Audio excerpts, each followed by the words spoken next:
Hello, in this video I'm gonna walk you through the financial model Excel template. I will show you the main inputs, the core outputs, reports and charts. So let's get started.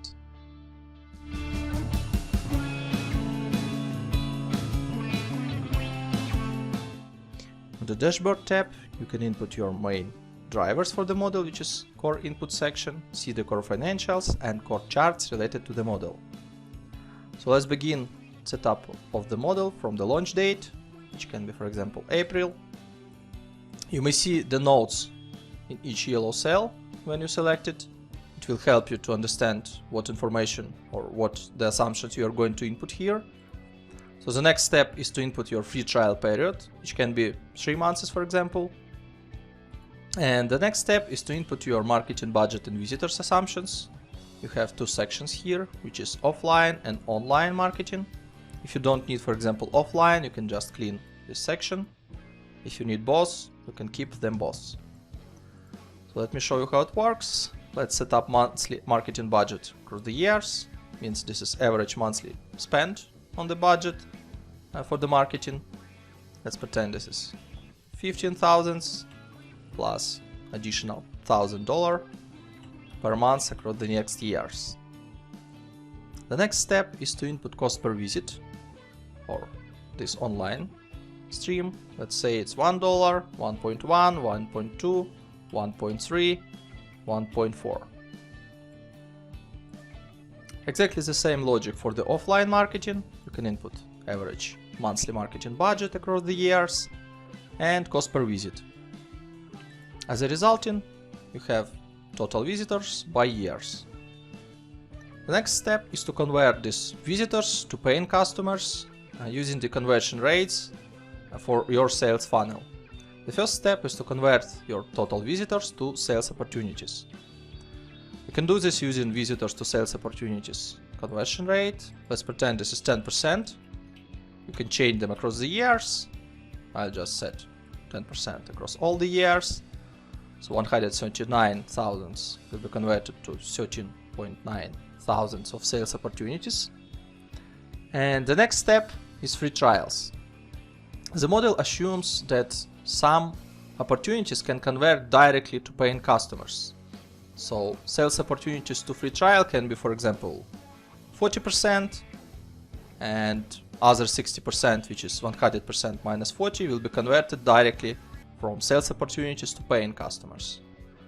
If you don't need to skip these free trials, you can just put 100%, and this means that all your sales opportunities will go to free trial and then convert to paying customers. Let's pretend 80% will go to free trial first of all, and other 20% will go to paying customers after sales opportunities. So you have 11,000 of new free trials, and other part, which is 2.8 thousand, will go to new paying customers directly. Another step is to convert free trial to paying customers after this trial period, after 3 months. Let's pretend this is 10% of conversion. So you have 2.8 thousand, which is directly from sales opportunities, plus the 10% of new free trial users, which is in total new paying customers at the end of the year. And this is broken down by years as well. The next step is to allocate your new paying customers across the offerings. The model has 3 offerings here, which you can change easily. For example, you want, instead of Enterprise, use Pro or any other name. So you can just allocate using these percentages of new paying customers across these 3 offerings. If you don't need one of the offerings, you can just clean the allocation. And for example, for Medium and Pro, you can keep 40%, and 100 minus 40, this is 60% for Pro. If you need both, you can input 10%, for example, for Base, plus 40% for Medium, and another 50% will be allocated to Pro. These percentages are changeable across the years. If you make some mistake, for example, 90% to Base, 40% to Medium, you'll have minus 30, and this is in red color, means that something is wrong here. because 100% minus 90, minus 40, this is minus 30%, which doesn't make sense, so you need to change something here, and it will show the gray color. And the final step, you should allocate for each offering your new customers breakdown, which goes to monthly payment cycle and annual payment cycle, or upfront 12 months payment with some discount. So again, you can use percentages, different percentages across the years, like 35, 40, 45, 50, and 55%. So the annual payment cycle, this is 100% minus your monthly payment cycle. If you input something wrong, like I just did, for example, 550%, it will show you that's not correct. You shouldn't input more than 100%, and it will show the red color here, which means that something wrong here. So if you input everything correct, this is in gray color, and the same logic for medium and enterprise, the second and third offering. So once you set up the dashboard, input step, variable expenses, fixed expenses, seasonality, wages, you can review your core financials in here, and also you can review your charts, which is profitability, cash flow, cumulative cash flow, and the active customers.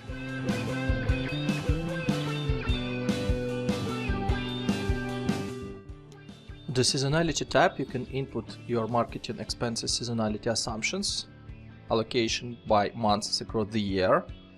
If you don't need any allocation of marketing expenses, you can just put equals 1 divided by 12 and copy this across all the months, and you will not have any seasonality across the year. Means that across all the months your marketing expenses will be equal by year. But if you need them, you can input some assumptions or allocate 100% of your marketing expenses across the year. For example, 10%, 15, 5, 7, 8, 3, 2, 5, 10, 8, 7, and 12. As you may see, I just set up the seasonality across the months, and I see the red check. That's because the total across the year is not 100%. It should be always 100%, so let's adjust. So I need to add 8% somewhere. For example, here is 6, here is 7. So now everything is 100% across the year, and the check is green. That's good. So below you may see the actual absolute values of marketing expenses across the months and across the years as the totals. And at the bottom you may see the chart of breakdown of your marketing expenses by months.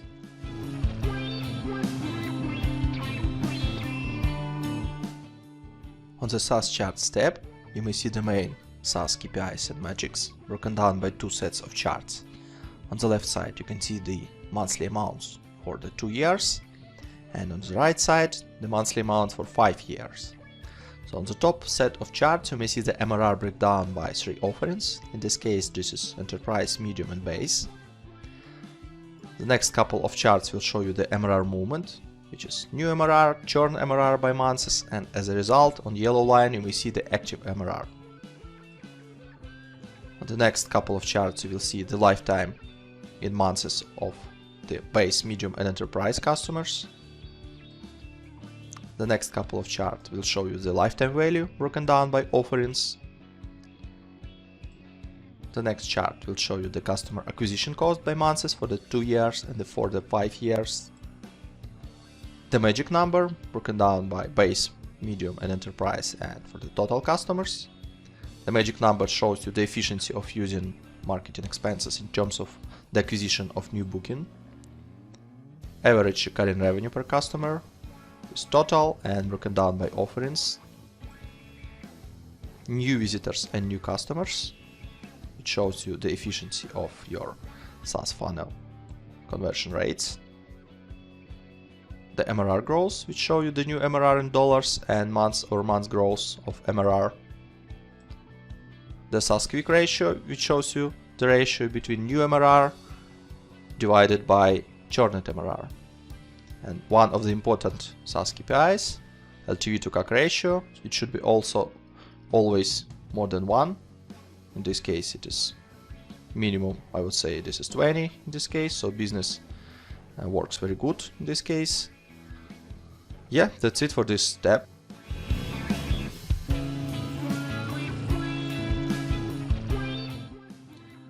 the Financial Charts tab, you may see the main financial KPIs on two sets of charts. On the left hand you can see 2 years broken down by months, and from the right side you can see the 5 years also broken down by months. So on the top you may see the EBIT. The next set of charts will show you the EBITDA, as well as revenue and cost of services sold as an orange and gray columns. Then operating cash flow broken down by cash inflow and cash outflow. Then cash balance chart and productivity KPIs, which will show you the average revenue per FTE and average OPEX per FTE. Then you may see the revenue breakdown, which is broken down by 3 offerings and contracts, monthly and annual, in total 6 different revenue streams. And the next chart will show you the revenue breakdown by revenue type, which is subscription revenue, transactional revenue, and setup revenue. On the final chart in this sheet you may see the monthly costs broken down by cost of services sold, salaries and wages, variable expenses, and fixed expenses.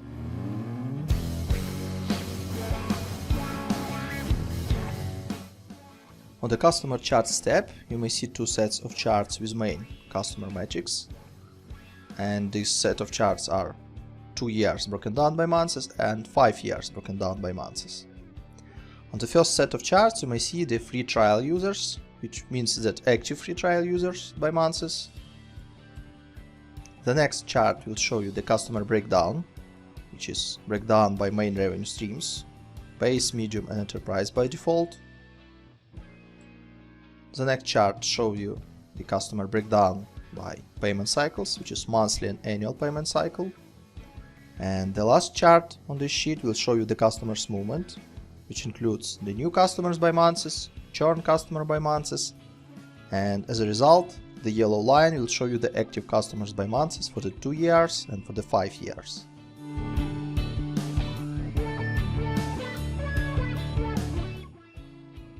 On the Income Statement tab, you may see the main line items of your profit and loss, which is total revenue, total cost of services sold, gross margin, salaries and taxes, and payroll taxes, variable expenses, fixed expenses, EBITDA, total depreciation and amortization, EBIT, interest expense, net profit before tax, tax expense, and as a result, net profit after tax. Please note that by clicking on this plus button, you can unhide each of the category and see digitalization, example for the fixed expenses or variable expenses, and for any other category. You may see the values by months and all the breakdown by line items. On the cash flow tab, you may see the cash flow broken down by operating activities, financing activities, and investing activities. Cashflow Indirect shows you the same operating activities, investing activities, and financing activities bar, but it's more collapsed form, so it's more easy to see the values by months and more easy to read the numbers. On the balance sheet, you may see the breakdown of your balance sheet by current assets, which is cash and accounts receivable, non-current assets, which is fixed assets, current liabilities, non-current liabilities, and your equity. The summary of these 3 statements you may see on the financial statement summary, which will show you the annual numbers for income statement, cash flow, and balance sheet. And using this selector, you may select specific year to see this year by months. So on the top you have the main income statement line items and the charts, which will show you this information by years and by months. Then the balance sheet KPIs and charts, and the cash flow statement, charts, and the absolute values.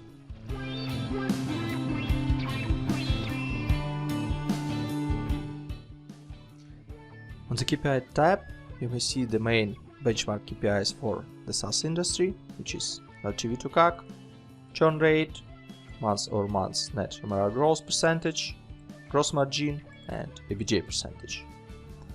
You may set the industry-specific KPIs which works for your country or for your region. For example, the EBITDA percentage can be 30%, for example. So you may see on this chart that EBITDA percentage now is 30%. All the values calculated by the model using the assumptions you input you may see in here. the values by years, and the same information you may see on the charts, which is LTV to CAC, churn ratio, month-over-month MRR growth, gross margin, and EBITDA. On each chart, the orange column, this is industry specific benchmark, and blue column, this is the value calculated by the model. So using this table you can easily compare where are you in terms of the industry specific benchmarks and how is your business works in comparison to other businesses.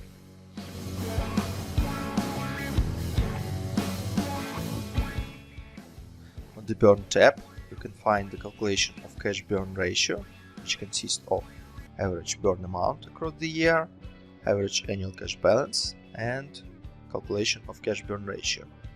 On the charts above, you can also see the cash burn ratio by years.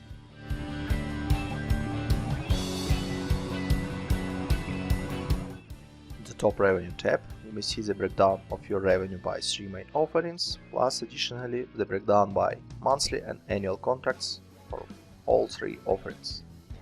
Additionally, you can see the breakdown by years of absolute values and the breakdown by years of percentage allocation. On the revenue summary charts, you can see the same information on the graphical form, which is the percentage breakdown and absolute values breakdown. On the next set of charts, you may see the revenue depth and monthly run rate for the selected year, which you may change here. For example, 2021. In the first chart, you may see the absolute values, and on the pie chart you can see the percentage allocation of these revenue streams. On the revenue bridge you may find the factors or drivers of revenue growth between first year and the last year, which are also changeable. So you may set, for example, 2021 to 2024. You may see on the left side of the chart total revenue for 2021, on the right side total revenue for 2024, and the factors or drivers of revenue growth broken down by all 6 revenue streams.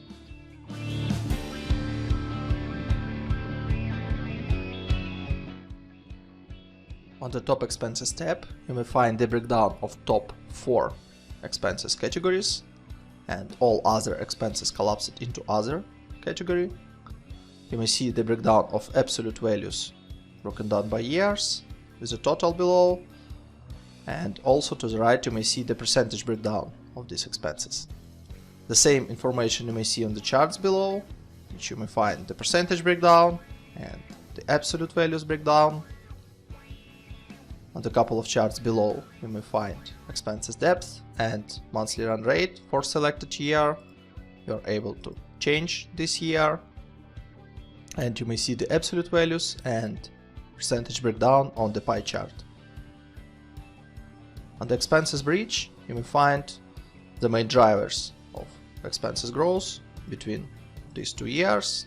These years are also changeable, so you may select the first year and you may select the last year. And you may see that total expenses starting in 2020 will change to total expenses in 2024 by this waterfall.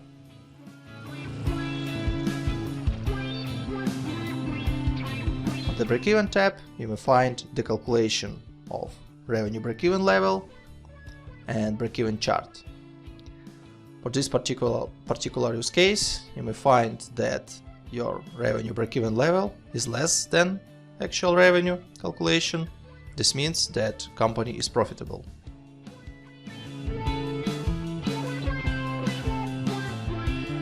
On the valuation tab, you may see the calculation of company valuation based on the cost of equity, which you may input here, cost of loans you previously inputted on the dashboard, calculation of resource share you may see here, there is also tax rate, and here you may find the weighted average cost of capital.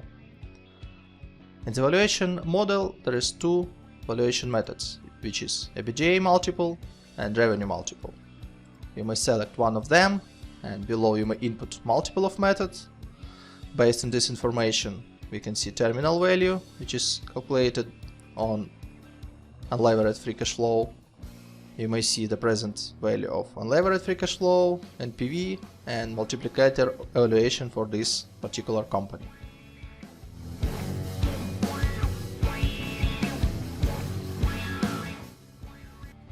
On the DCF tab, you may see on the top unlevered free cash flow calculation in $1,000. As a result, you may see the unlevered free cash flow. And on the bottom, you may see the scenario analysis for your total enterprise value. The first scenario factor is discount rate or weighted average cost of capital, which is 12, 14, and 16. These cells are also changeable.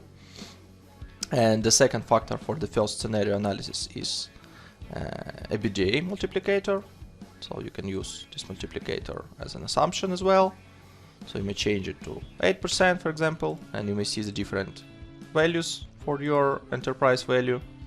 The second one is terminal perpetuity growth rate, which can be changed as well, for example 5%, and you may see below all the enterprise values scenarios.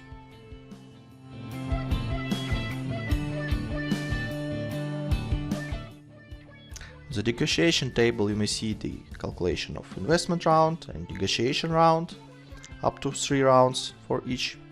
So on the top you may see the assumptions. First is a year of valuation or exit. By default this is 5 years. You can change it to another value, for example 4 or 6 years. You can see the calculation of forecast annual free cash flow and multiplicator based on the Valuation tab. Here is the calculation of valuation in future value, also based on the Valuation tab. Then we have the assumptions and calculations for 3 investment rounds. The first one is months of investment. You can say month number 2, for example. Investor required IRR, for example 45%. Amount of investment $900,000. Duration of investment, which is 5 years minus 2 months, which is 58 months. Here is a calculation of required future value for investor and the shares, cumulative investor share and cumulative founder share, based on these assumptions.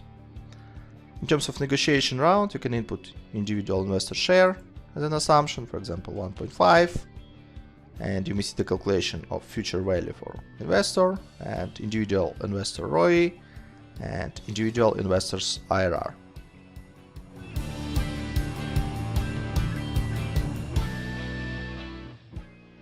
The color coding in the model is very simple. You may change any yellow cell in any yellow sheet within the model. This means that this yellow cell has some input, assumption or driver which impacts the calculation within the model. Blue sheets means that on these sheets there are some charts, reports and other information which can be useful for reporting purposes. On the tabs without color, you have some extra calculations related to revenue, to debts, equity, inventory, and everything which is needed for the reporting. Additionally, you have Contents tab, which allow you to navigate across the model very simple. So you may click on any report and you can go back. It is broken down by reports, assumptions, statements, and setup. There is short explanation about what each tab does, but if you want to know more, you can go to How To and to see more detailed explanation of what each tab does and what inputs you may find on this sheet and what kind of outputs you may find on this sheet as well. Any header of this section is also clickable, so you may click on, for example, Book Assets, and you go directly to this tab.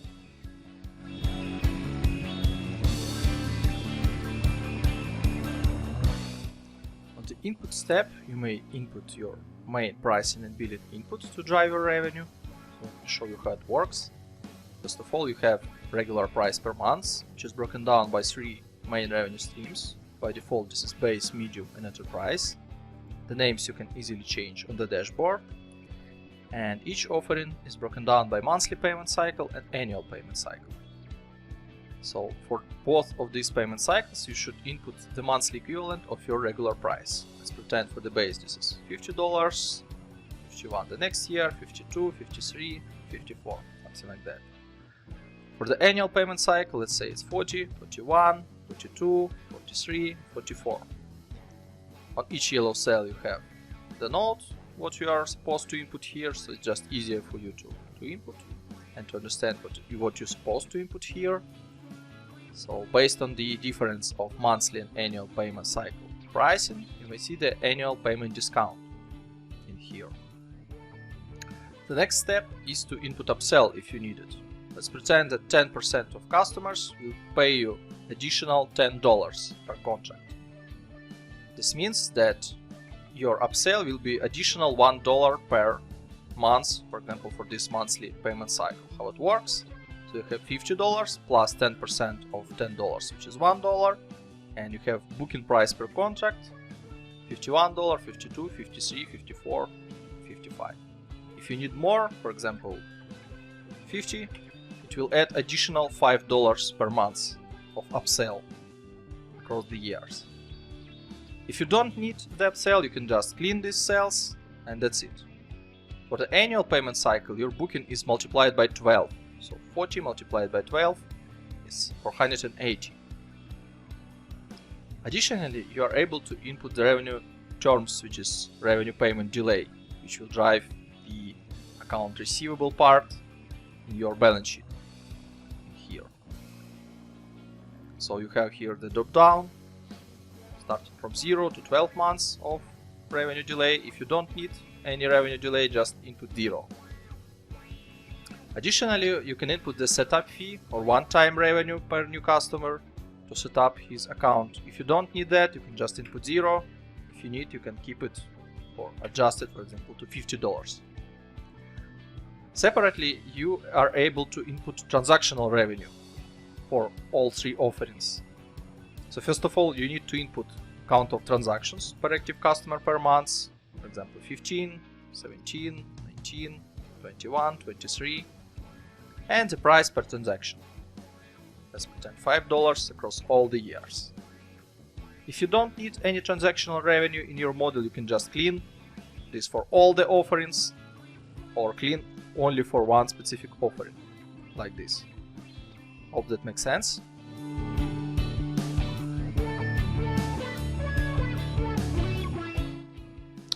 On the Customer Movement tab, you can input customer churn assumptions and customer movement assumptions. So let's start from churn rates. So in here you can input your churn rates broken down by payment cycles and broken down by offerings. Please note that you input monthly churn. So for monthly payment cycle, if you input 5%, this will be 5% per month. But if you input 5% for annual payment cycle, it will convert to the annual churn, which is 45.96% of churn. So the same way you can input for medium and pro, also broken down by years and broken down by monthly payment cycle and annual payment cycle. And additionally, you have customer movement setup, which work in the next way. So each month you can convert from base to medium 5% of customers, or from medium to pro 10% of customers. If you don't need that customer movement, you can just clean this table and you will not have any migration between plans. If you need to save these plans, you can just adjust these numbers 1%, 2%, 3%, 4%, whatever statistic you have about your business, and that will work. Additionally, on the bottom you have customer movement chart, which will show you the new customers, churn customers and active customers based on churn rates, customer movement rates, and visitors and funnel metrics which you set up previously on the dashboard.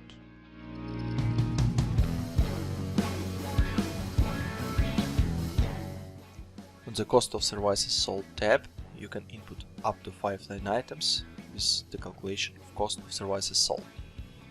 So here you have 5 placeholders. Let's say for the placeholder 1, it can be hosting cost.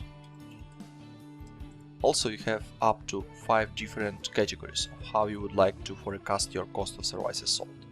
First 2 line items is reserved for the calculation as a percentage of total revenue, another one as a percentage of subscription revenue, one more as a percentage of transactional revenue, and the last one is use it for the calculation of cost of services sold as a percentage of setup revenue. So let me show you how it works. On the top you have the basis of calculation, which is total revenue, and the breakdown: subscription revenue, transactional revenue, and setup revenue. So you just set up hosting cost, and we chosen the basis as a percentage of total revenue. So by years we can input this amount, like 10%, 12, 13, 14, and 15. So below you may see the calculation of these line items by months. Finally, in income statement tab, under total costs section, you may find all the 5 line items and the amounts by months.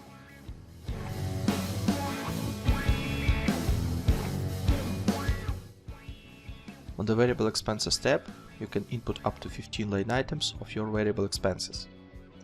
So please note that you can input only in yellow cells, so first 14 cells are changeable and the last one is already predefined, which is customer acquisition cost, which you input previously in the dashboard. So for this customer acquisition cost you have amounts without any need to input any assumptions. All other categories are broken down by 3 categories: as a percentage of total revenue basis, as dollars per active customer, and as dollars per new customer. So on the top you have 3 bases for the calculation of variable expenses categories: total revenue amount, active customers, and new customers, broken down by months. So now you can input the names of categories, for example utilities. So you can input a percentage of revenue, 2%, 3, 4, 5, 5.5 by years. Below you may see the calculation of this line item by months, and additionally in the same way you can input your variable expense as a dollar per active customer, 5, 4, 6, 7, 8, and as a dollar per new customer, 1, 2, 3, 4, 5. You have also notes for each of the type for these variable expenses, is some explanation of what you are supposed to input in this cell. And as a summary, in income statement you may find a section of variable expenses, and you may see all the detailization of variable expenses line items and the detailization by months.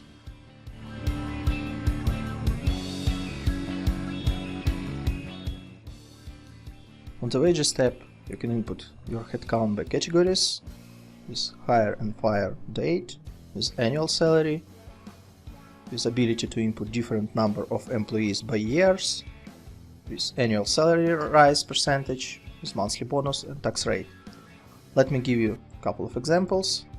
Let it be CFO, which you are going to hire in March 20. You're not going to fire him, so the fire date will be December 24. So annual salary can be $50,000, and this will be one CFO over the time.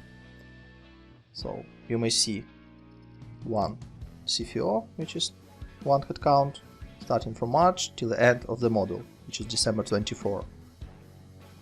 Also you can input 5% of salary growth rate. You may see the amounts by years connected to this annual salary and impacted by annual salary rise. Let's set up 10% monthly bonus and 5% of tax rate. So you may see below the calculation of salary broken down by months, monthly bonus, which is 10%, and 5% of monthly taxes related to the payroll. Another option would be admin account, which will start in April, which will grow till the end of the model with annual salary of $30,000. Let it be in year number 1, 2, then 4, 6, 8, and 10 headcounts. 3% of annual salary growth, 5% of monthly bonus, and 5% of payroll tax rate. So in here you may see total staff numbers, which is 2 for the year number 1, 2020. Starting from year 2021 you have 4, then 6, 8, and 10 in the last year of the model. Again, calculation of salaries for these 2 in this case 4 headcounts, calculation of bonuses, and calculation of monthly base taxes.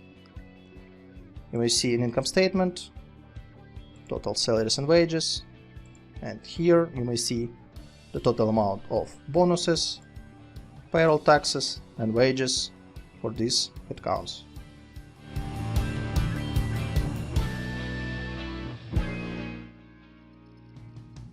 On the Fixed Expenses tab, you may input up to 15 line items for your fixed expenses. Let me show you how it works. For example, you have utilities. You will start pay starting from March 20 till the end of the model, which is December 24. You may see it here. Let's pretend periodicity will be daily with amount of $50 per day. So you may see this amounts in here. It is calculated based on count of days within this month. So obviously in March 20 you have 31 days. That's why you will have 1550. In April you have 30 days. This means this will be $1500. Also, you have ability to input some growth rate year over year.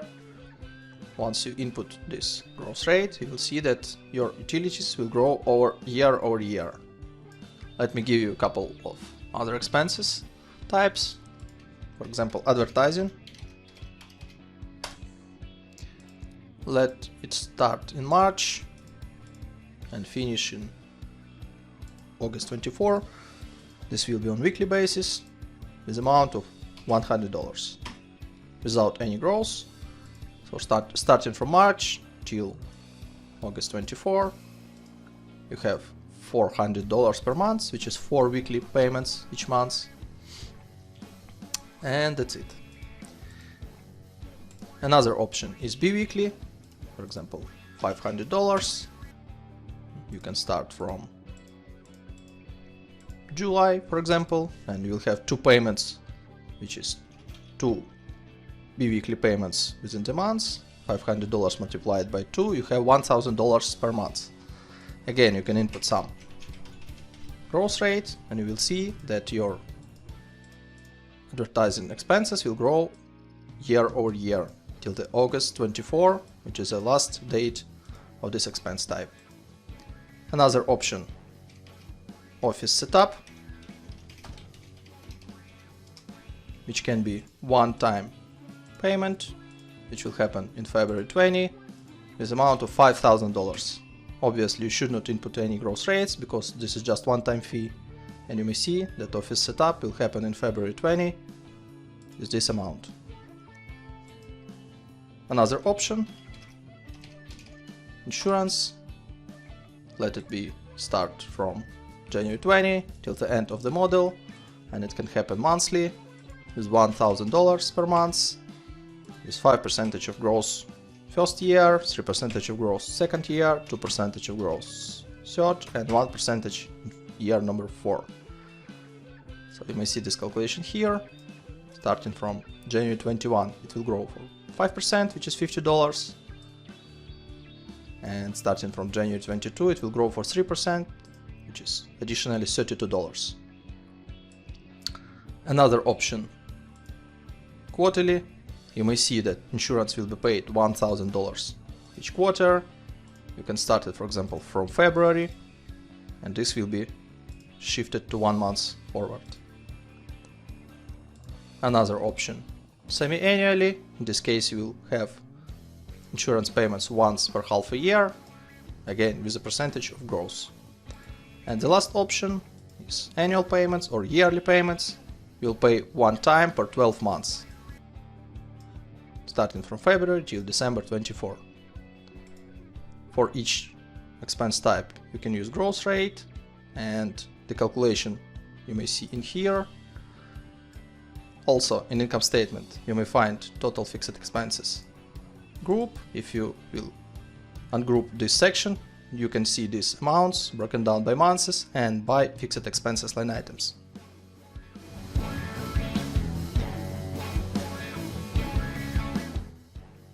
On the Assets tab, you may input up to 7 assets line items and change the this accordingly. For example, for the line item number 1, office expenses, you can set up the launch date for this asset type, for example March 20. You can input useful time years, let's say it's 1 year, and the asset cost, for example $50,000. So you may see in the calculation below capital expenditure, which is in March 20. You may see the calculation of book depreciation for 1 year according to the useful time. If you set 2 years, for example, you will see that it will be amortized fully for February 22, which is 2 years from March 20. And you can see the closing net book value of this asset.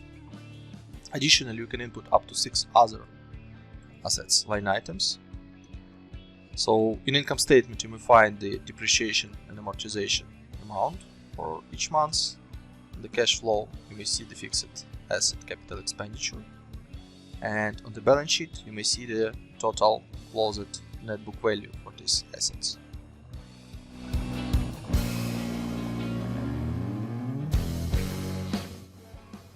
Also on the top of the dashboard we have debt assumptions. Let me show you how it works. So for each debt you're able to select the debt type. There are 2 debt types in the model, which is annuity and usual. Annuity means that each monthly payment, which consists your debt repayment plus interest expenses, will be equal each month. In case if you will select usual, your main debt repayments will be equal parts, and interest will be just interest on the debt's closing balance. Let me give you an example how it works. So you may input some amount of the debt, the launch date, term will be 60 months, and interest can be 5%. You may also input the grant, which is just simple amount, which is paid in some specific months, and that's it. No repayments, no terms in terms of interest. So all the calculations of the debts you may see on the capital tab. Calculations for debt number 1, debt number 2, debt number 3, total debts with grants. These calculations impacts income statement, interest expenses, the cash flow, interest paid, debt drawdowns, debt repayments, and on the balance sheet you have the debt closing balance.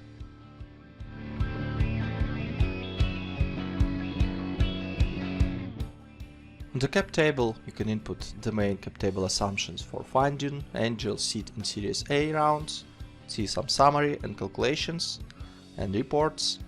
So let's begin from the founders information. On the top left side you can input up to 3 founders and up to 5 categories of employees. You can set the names. You can input here also common stock and common options. So you can input some amount, for example 500 options for employee number 1. You're also able to input unissued employee stock options plan if it's needed. If it's not needed you can keep it as 0 by default. So as a result you may see the total outstanding stocks and options and the dilution across all these shareholders. The next step will show you the assumptions for angel round. So you can input employee stock options increase on pre-funding, for example 600. You can set date of close, which can be April 20 for example. You can set the pre-money valuation, which can be some amount, 500,000. You have up to 5 angel investor or investor groups. You can input some amounts of funding.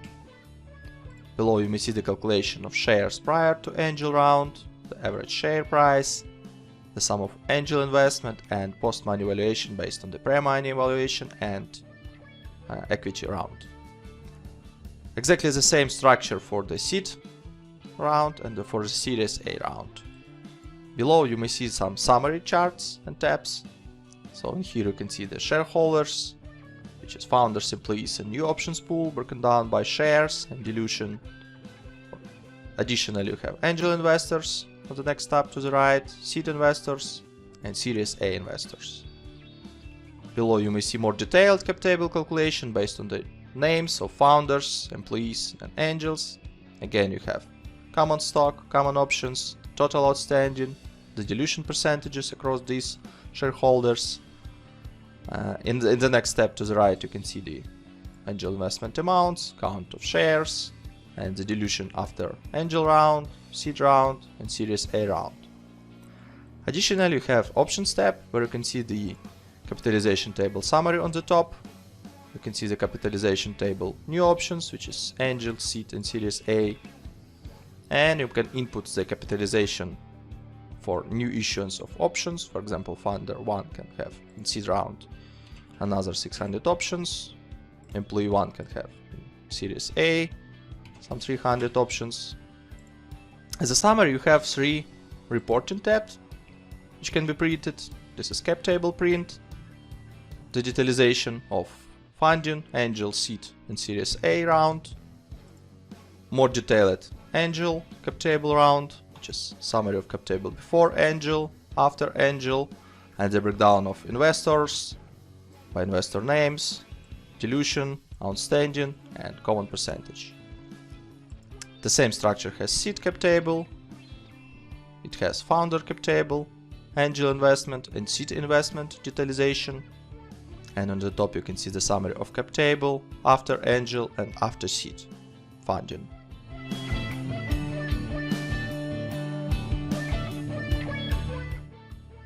Also, on the top of the dashboard you can set the corporate tax rate which works for your country. For example, it can be 30%, and you may see the calculation of corporate tax in income statement in the line tax expense. On the cash flow you may see the corporate tax paid. By default this is December. And on the balance sheet you may see the corporate tax payable by months.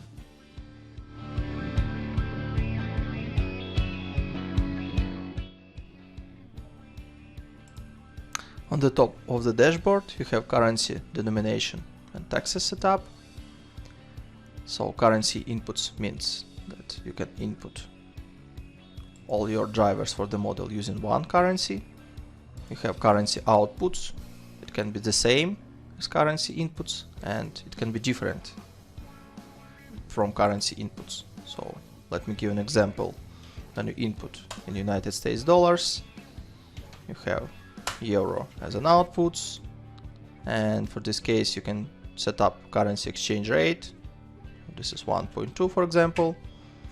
In this case you will have in the model all your inputs in United States dollars, all your outputs in euros, and there will be conversion rate between currency inputs and currency outputs. Additionally, you have denomination, which means that you can denominate all your outputs on the reports. In this example, you have denomination is 1000, means that your outputs is denominated by 1000. You can select millions. You may see that now it is in $1 million. You can set also billions or without any denomination. Additionally, you have corporate tax setup. You can change this number and this will impact tax expenses in your income statement. I hope you enjoyed my video. Thanks for reviewing this. You can find more on my website finmodelslab.com, and we'll see you later in the next videos.